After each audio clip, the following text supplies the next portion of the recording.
What if the man teaching you how to win was secretly building his empire on lies? This is the story of a fitness icon who sold discipline, success, and God himself, only to be exposed by his own followers, from viral glory to public humiliation. What really happened to Ashton Hall, and how did it all fall apart so fast? Before the lawsuits, before the Instagram takedowns, before he was called the biggest scammer in fitness, there was just a guy, a Bible, and a camera. His name was Ashton Hall, and if you believed his followers, he was the embodiment of divine discipline. The guy who woke up before the sun, dunked his face in ice water, and somehow made eating bananas look like a business plan. He wasn't just another fitness influencer. He was a movement, a mindset, a millionaire in a hoodie with a God complex, and a motivational quote for every occasion. But what if the brand wasn't just built on clean eating and early mornings, but on something much darker? It all started, as most modern fables do, with failure. Ashton was once a college football player with dreams of making it to the NFL, a fast, built, explosive running back with the kind of physique that made scouts look twice. But the dream didn't last. 6 carries, 8 yards, no touchdowns, no contract. And just like that, the NFL dream was over. For some, that's the end of the road. For Ashton, it was the beginning of reinvention. He dropped the football pads and picked up a Bible, rebranded himself as a man of faith, a man of routine, and eventually, a man of millions. His new message was simple: wake up early, pray harder, lift heavier. And if you did exactly what he did, down to the second, you'd get what he had: a better body, a better life, maybe even a 6-figure income. It was church meets hustle culture, and people ate it up. By 2023, his social media had exploded. Millions watched him peel off mouth tape at 3:53 a.m., brush his teeth with fancy bottled water, and plunge his face into a bowl of ice like he was baptizing himself into a new day. The Ashton routine became a meme. Yo, I just joked the band director. I got a brand new saxophone.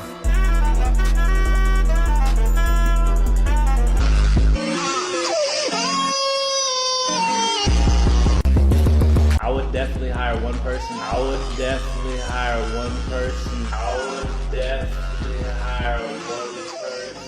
Parodies flooded TikTok. Memes were everywhere. Even Mr. Beast joked about missing his morning routine. But Ashton didn't care if people were laughing with him or at him. Attention was attention, and attention meant conversions, more clicks, more clients, more cash. He offered online coaching programs, custom fitness plans, one-on-one guidance, life mentorship, even psychological support. And people paid. Some paid hundreds, others paid thousands. Because they weren't just buying a workout. They were buying his life, the discipline, the glow-up, the God-fearing, body-shredding, suit-wearing guru who claimed to be natural, clean, and chosen. But the cracks were already forming, and if you looked closely, none of it really added up. For starters, his physique. Obvious gear users began calling him out. Coaches analyzed his frame, his body fat, his muscle density, and concluded what many suspected. Natural? Unlikely. His numbers didn't make sense without enhancement. But Ashton doubled down. He said he was gifted, that it was all God, genetics, and hard work. No PEDs, no steroids, no shortcuts. Just faith and grind. The perfect message for a generation desperate for quick results and spiritual validation. But underneath the surface, clients were starting to whisper. Complaints began to bubble. Something about those custom plans felt generic. And the support system, hard to reach, harder to trust. Still, the hype machine rolled on. His morning routine video alone pulled nearly 1 billion views across platforms. Brands took notice. His water of choice, Saratoga, saw a massive spike in sales. People joked the CEO probably didn't even know why they were suddenly sold out. And behind it all, Ashton kept grinding. More posts, more programs, more promises. He claimed to be changing lives, building a community, unlocking human potential. And maybe, in some way, he believed it too. But every story built on perfection has a breaking point. And Ashton's was coming, faster than he could run from it. For most people, a scam doesn't look like a scam at first. It looks like hope. It looks like a second chance, an answer, a shot at changing your life. That's what Ashton Hall sold better than anything else. His videos weren't just about discipline. They were proof. Proof that you could be more than you were yesterday. Proof that you didn't need to be born rich or white or famous. You just needed to wake up early and want it bad enough. First of all, I'm super excited to have you a part of this program. It is a program that we built and designed to get you guys truly fit. Our goal is to have all of our clients living a quality life while also enjoying vacations, ice cream, pizza, and cake, as we all deserve. He showed off his abs, his faith, his fresh suits, and his fast life as evidence. And if you bought his course, his coaching, you could have all that too. At least that was the promise. But here's what clients actually got: a PDF. Sometimes just that. A document filled with the same cookie-cutter workouts you could find for free online. The supposed one-on-one mentorship? More like one group Zoom call per week, sometimes packed with 80 or more people. That $10,000 you paid? It bought you a ticket to the Ashton Hall broadcast, not a personal coach. And when clients asked for help or even a refund, they were ignored, or worse, blocked. Some got a single check-in call, others never spoke to Ashton at all. And while their inboxes stayed empty, his Instagram feed stayed full of ice baths, designer fits, and Bible verses. That wasn't coaching, that was content. The worst part? People believed. They really thought they were joining something sacred. They posted selfies with bananas on their faces. They prayed harder, they ran faster, because Ashton said that this was the way. And when the results didn't come, they didn't blame him. They blamed themselves. Maybe they weren't disciplined enough. Maybe they weren't chosen. That's the brilliance and the danger of this kind of influencer. They don't just sell you something. They convince you that failure is your fault. One woman said she paid thousands for personal support and got 3 automated messages. Another said she never even received a training plan, just an inspirational video and a vague promise to keep going. One man spent his entire savings hoping the coaching would help him build a fitness brand of his own. After 2 months, he hadn't made $1. But Ashton? He was doing fine, flashing luxury cars, teasing new apps that never came, preaching gratitude while pocketing 5 figures per client. The man knew how to talk, he just didn't know how to deliver. Still, his fans defended him. They said he was misunderstood, that he was just trying to uplift his community, that the haters were jealous or soft or lazy. But the evidence kept piling up: fake before and after photos, fabricated client reviews, a custom app that didn't exist, a site so badly built it looked like it came from 2006. And behind the camera, no credentials, no licenses, no certifications in training, nutrition, or mental health, despite offering emotional support as part of his highest tier packages. At best, it was unqualified coaching. At worst, it was dangerous. And when critics started to speak out, Ashton didn't apologize. He retaliated. He threatened lawsuits, claimed defamation, filed strikes, anything to silence the rising chorus of voices calling him what he was beginning to look like: a fraud. But the internet doesn't forget, especially when there are receipts, screenshots of missed sessions, chat logs of ghosted clients, refund requests ignored, promises broken. And then came the moment everything began to unravel. A new challenger stepped onto the scene, a YouTuber with a grudge and a massive audience. And what happened next would turn Ashton's empire into a punchline. If there's one thing Ashton Hall underestimated, it was how fast the internet turns. One moment, you're a symbol of discipline and divine grind. The next, you're the meme, the joke, the scam artist with a banana on your face. And the person who lit that fuse? A teenage streamer with a camera and a point to prove, I show speed. That's when Ashton went from controversial to completely clown-coded. Speed is about to create the name. We ain't gonna be the routine no more. They're not gonna know me for Mr. Routine. We gotta come with something harder than that. He about to change the whole brand, bro. Not everybody's gonna wanna race. That's the only bad thing about this. Not everybody's gonna wanna race. It's gonna be his last clip I might on change Instagram. my entire brand. I'm gonna be known as This the shit runner. over with. Stop Man, looking away. fuck I'm that gonna be bitch. running only. What up, bitch? I'm a demon, nigga. Who the you think you is, bro? I'm gonna dust your ass, boy. It started with the running videos. If you'd seen them, you probably remember. Ashton sprinting at full speed next to moving cars, dogs, even horses. He wasn't just strong, he was fast, superhuman fast, too fast, like physics bending fast. Some clips claimed he was running over 20 miles per hour, just a few ticks shy of Usain Bolt. And that's when people started doing the math. The cars, moving suspiciously slow. The angles, questionable. The physics, just off. And Speed noticed. He called Ashton out directly, challenged him to a race, not a video, not a split screen, a real, live, side-by-side sprint.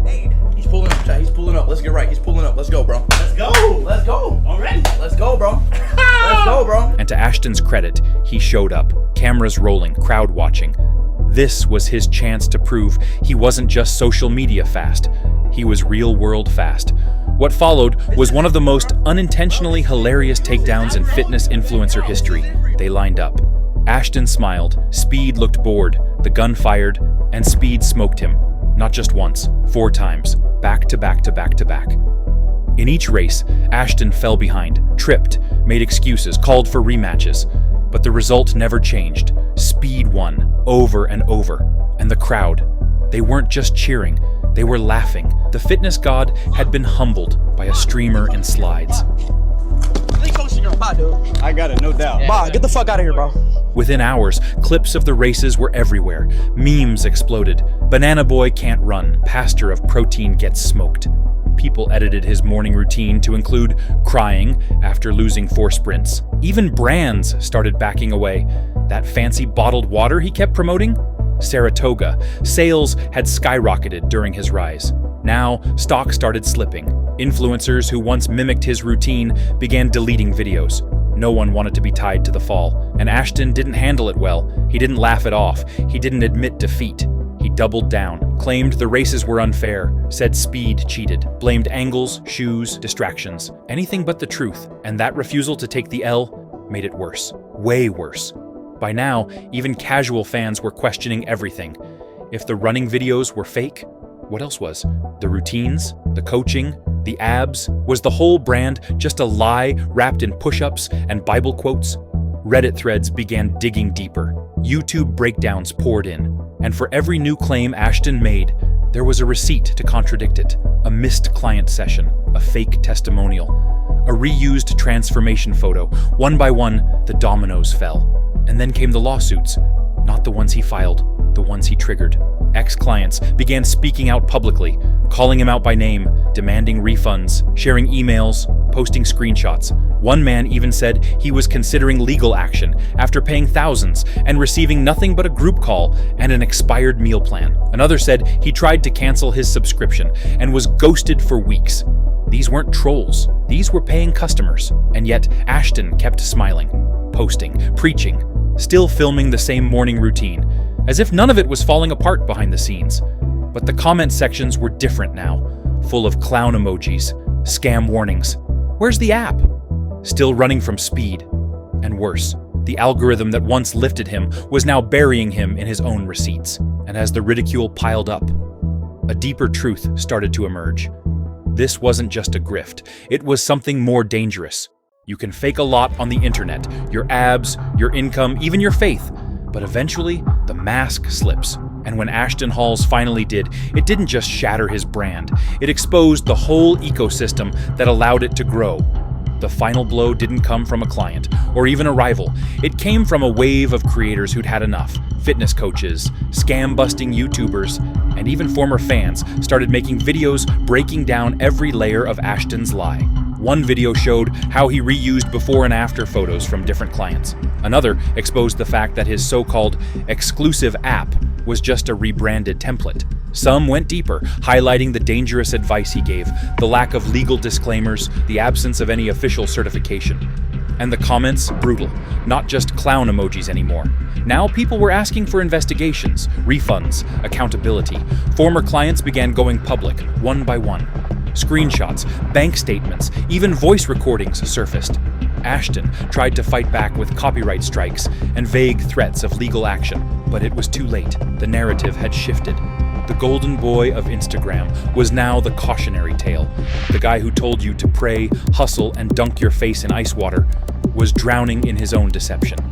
By now, his engagement was tanking. Brands stopped calling. Sponsorships disappeared. Saratoga Water, once unintentionally boosted by his routine, quietly distanced themselves. You could almost hear the silence in his comment sections. The routine that once inspired millions had become parody. Every new video was met with mockery. Every post looked like denial. And through it all, Ashton never broke character. He kept preaching, kept smiling, kept promising that God had a plan. Maybe he still believed that. Or maybe, like so many fallen influencers, he just didn't know how to stop. Because when your whole identity is built online, the worst thing you can do is log off.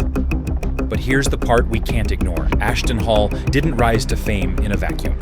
He was rewarded by the algorithm, by his followers, by a system that prizes charisma over competence. He didn't need qualifications. He needed confidence. He didn't need to tell the truth. He just needed to look like he had one. And we, the viewers, the clients, the audience, we played a part too.